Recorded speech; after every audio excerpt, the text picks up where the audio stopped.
건강은 건강할 때 그 관리를 시작하는 게 정석입니다. 술을 많이 마신 사람은 나이보다 빨리 늙고 심신이 약해져서 병에 대한 저항력이 약하고 그리고 대개는 일찍 죽습니다. 담배가 폐암의 주된 원인인 것은 두말할 필요도 없을 것인데요. 이미 노년에 있는 분들은 이게 얼마나 절실한 얘기인지 다 알고 있을 것입니다. 지금은 은퇴하고도 30년은 더 살아야 하는 잔인한 시절입니다. 그 긴 기간에 어떤 인간이 되어 환경에 노출될 것인지는 결국 각자의 지혜와 선택에 달린 문제입니다. 예외는 예외일 뿐 일반적인 인과는 변한 게 없습니다. 당장의 건강도 중요하지만 노년의 건강을 위해서도 술, 담배는 자제할 수밖에 없습니다. 치러야 하는 대가가 너무 크고 치명적이기 때문인데요. 암으로 인한 사망자 중에 높은 비중을 차지하고 있는 폐암 통계청의 발표에 따르면 고령자 암 사망 원인 중 폐암으로 사망한 65세 이상 고령자가 지난 20년 동안 10만 명당 466.0명에서 972.1명으로 거의 2배 이상 증가한 것을 볼 수 있습니다. 최근 우리 사회는 노년층 인구가 급속하게 늘어남으로써 빠르게 고령사회로 접어들고 있는데요. 폐는 이처럼 노년 건강에서 매우 큰 비중을 차지하고 있습니다. 그래서 미리미리 관리하고 예방하셔야 합니다. 제가 소개드릴 책 젊게 오래 살려면 폐를 지켜라를 소개해드리면서 폐 건강의 중요성과 어떻게 하면 폐를 건강하게 관리할 수 있는지에 대한 비법에 대해서 소개해드리겠습니다. 구체적인 폐 운동 방법도 있으니 끝까지 시청하시고 반복해서 돌려보시도록 하세요. 구독, 좋아요 해주시면 영상 제작에 도움이 됩니다. 폐는 우리 몸을 구성하는 장기 중 가장 필수적인 요소입니다. 하지만 강하지 않습니다. 너무나 조용하고 너무나 보잘것없고 너무나 겸손합니다. 다른 주요 장기들과 경쟁조차 하지 못합니다. 어쩔 수 없습니다. 심장도 아니고 뇌도 아닌데다가 감각기관도 아니어서 피해보았을 때 우리를 공황으로 빠뜨리지 않기 때문입니다. 하지만 아주 중요한 비밀이 숨어 있습니다. 우리는 스스로 눈치채지 못하는 사이 폐 기능의 3분의 1을 잃을 수도 있습니다. 어떻게 모를 수 있냐고요? 쿡쿡 쑤시지도 않고 아프지도 않으며 부러지거나 찢어지지도 않으니까요. 폐는 마치 과학의 조용한 룸메이트 같습니다. 같이 있다는 것은 알고 있지만 소리를 듣지도 모습을 보지도 못합니다. 폐는 통증을 느끼지 못하고 우리는 폐를 느끼지 못합니다.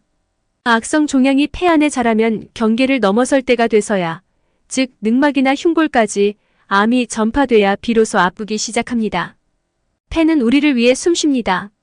요람에서 무덤까지 항상 여기 있고 항상 연관되어 있습니다. 질식의 위험에 처한 미숙아에게도, 어린아이들이 울음을 터뜨릴 때도, 변덕스러운 10대들의 한숨에도, 임산부의 헉헉대는 신음에도, 잠든 사람의 조용하고 고른 숨소리에도, 죽어가는 이의 마지막 호흡에도 폐가 있습니다. 우리의 폐는 꼭 필요한 에너지를 제공하는 연료 공급자 그 이상입니다. 폐를 건강하게 지키는 것은 아주 중요합니다. 그래서 이 책에서는 폐에 어떻게 병이 생기는지, 어떤 영향과 결과를 초래하는지, 그리고 무엇보다도 그 병을 이겨내기 위해 무엇을 해야 하는지 설명합니다. 이제는 알아야 합니다. 건강한 폐는 신체적 능력의 중요한 원천입니다. 그러니 부디 조심조심 정성스럽게 다루세요. 폐는 보호가 필요합니다. 독일에선 매년 5만 5천 명이 폐암을 앓고 그중 4만 5천 명이 죽습니다. 저희는 모든 암 사망 건수의 5분의 1에 해당합니다. 세계적으로는 매년 약 200만 명이 폐암을 앓고 150만 명이 사망합니다. 심지어 증가 추세입니다. 지금도 어디에서는 15초, 20초마다 한 명씩 폐암으로 죽고 있는 셈입니다. 독일 남성들의 경우 폐암은 가장 흔한 악성 질병이고 관상동맥 질환 다음으로 두 번째로 흔한 사망 원인입니다. 여성 환자의 수도 점점 늘고 있습니다. 얼마 전에는 지금까지 여성의 가장 큰 사망 원인이었던 유방암이 그 자리를 폐암에 내줬습니다. 약간의 오염도 감수하지 마세요.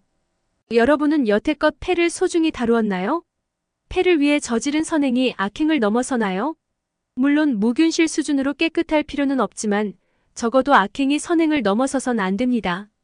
폐를 아껴주는 건 생각하는 것보다 간단합니다. 여러분도 이미 알고 있을걸요? 담배만 안 피워도 절반은 성공입니다. 그리고 공기 좋은 곳에 가서 사세요. 건강한 식사, 생산적인 취미 활동, 주체적 삶까지 함께하면 완벽하네요. 식수에는 단 일지의 화학물질도 용납하지 마세요. 어떤가요? 아주 쉽죠? 말도 안 된다고 생각하고 있나요? 오늘날 우리는 너무나도 쉽게 약간의 오염은 감수해야지. 라고 말합니다. 정말 그런가요? 현대인들은 대부분 이사 가기 전에 지하철역, 병원, 학교, 편의점 위치를 꼼꼼히 확인합니다. 하지만 공기의 질은? 그렇게까지 중요한 요소가 아니죠. 앞으로 우리는 거주지를 고르는 기준으로 대기 오염도를 더 깐깐하게 여겨야 합니다. 아이들을 키우는 가정이라면 더 중요하죠. 당연한 말이지만 아이들의 폐는 유해물질로 오염된 지역보다 깨끗한 공기에서 더 잘 성장합니다. 그럴 수 없다면 가끔 산림욕이라도 즐기세요. 산림욕은 마음을 안정시키고 혈압을 낮춥니다. 특히 숲의 공기 중 성분은 염증을 완화하는 효과를 가지고 있습니다. 산림욕은 이미 만성폐쇄성 폐질환 같은 기도질환의 치료요법으로도 실험되고 있죠. 산책 한두 시간만으로도 환자의 폐기능, 우울증, 염증 수치를 개선합니다. 깨끗한 공기의 효과는 결코 미신이 아닙니다. 오히려 반드시 챙길 필수품 같은 거예요. 규칙적인 사우나. 이미 알고 있겠지만 감기나 기관지염은 그렇게까지 심한 병이 아닙니다. 무덤행 직행버스는 아닌 거죠. 조금 앓는다고 해서 폐의 면역체계를 손상시키지 않습니다. 그래도 기도에 적당한 휴식 시간을 주세요. 거기에는 충분한 영양 섭취와 규칙적인 운동, 호흡 연습이 속합니다. 특히 기관지의 가장 마지막 구석까지도 공기가 잘 통하도록 해주세요. 폐의 청소 장치를 튼튼하게 유지해주거든요. 규칙적인 사우나도 도움이 됩니다. 사우나의 수증기는 순환계에 부담이 덜 되면서도 기분 좋은 체험을 위한 대안이 될 수 있습니다. 무엇보다 여러분 주위에 감기가 유행하면 비누로 손을 자주 씻어주세요. 너무 당연한 일이지만 의외로 지키는 사람은 많이 없습니다. 아무리 건강한 폐라 하더라도 모든 위협을 쉽게 물리칠 수는 없습니다. 이미 병들었다면 더욱더 어렵고요. 폐렴 같은 질병은 반드시 병원에 가야 합니다. 더 좋은 것은 아예 그 상태까지 오지 않도록 하는 것입니다. 폐렴구균과 인플루엔자 바이러스는 대부분 백신으로 예방할 수 있으니까요. 귀찮더라도 예방주사는 꼬박꼬박 맞으세요. 폐에 좋은 식품들. 무엇보다 균형 잡힌 식단은 체중을 관리에도 도움이 됩니다. 이건 역시 폐를 위해 좋습니다. 과체중은 천식의 위험 요인이고 무엇보다도 내장지방은 염증을 촉진해 만성기관지염과 만성폐쇄성 폐질환을 조장합니다. 자, 그럼 이제 건강한 폐를 위한 식품들을 알아볼까요? 뿌리 강황, 생강, 마늘, 당근, 양파 항산화 작용 비타민, 플라보노이드, 퀘르세틴을 함유하여 염증을 완화하고 항생 효과가 있습니다. 과일 딸기, 귤, 레몬, 바나나, 레스베라트롤, 안토시아닌, 플라보노이드, 비타민 A, C, E를 함유합니다. 잎채소 케일, 시금치 항산화제, 비타민, 무기질엽산, 철, 칼륨, 칼슘을 함유합니다. 콩 식물성 단백질, 철, 마그네슘, 규소를 제공합니다. 견과류 호두, 아몬드, 캐슈넛 비타민 E, 항산화제, 불포화 지방산을 함유합니다. 허브고수, 바질 비타민 A, E, C, K를 함유하고 염증을 완화하며 음식의 맛을 더해줍니다.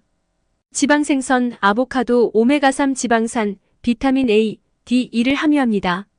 프로바이오 요구르트는 비타민 D와 칼슘을 함유하고 장의 미생물군 유전체를 조절하며 알레르기를 예방합니다. 어떤가요? 여러분이 좋아하는 음식이 좀 있나요? 물론 싫어도 먹어야 합니다. 다시 말하지만 음식 섭취는 몸에 해가 되면 안 됩니다. 꼭 명심하길 바랄게요. 염증을 줄이는 운동법.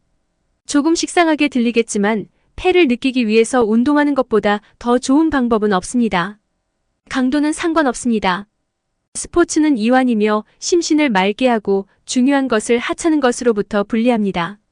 우리의 폐가 1분당 60번이 넘는 펌프질을 하게 되면 육체가 비록 조금 따갑고 삐걱거려도 행복감을 느낄 겁니다.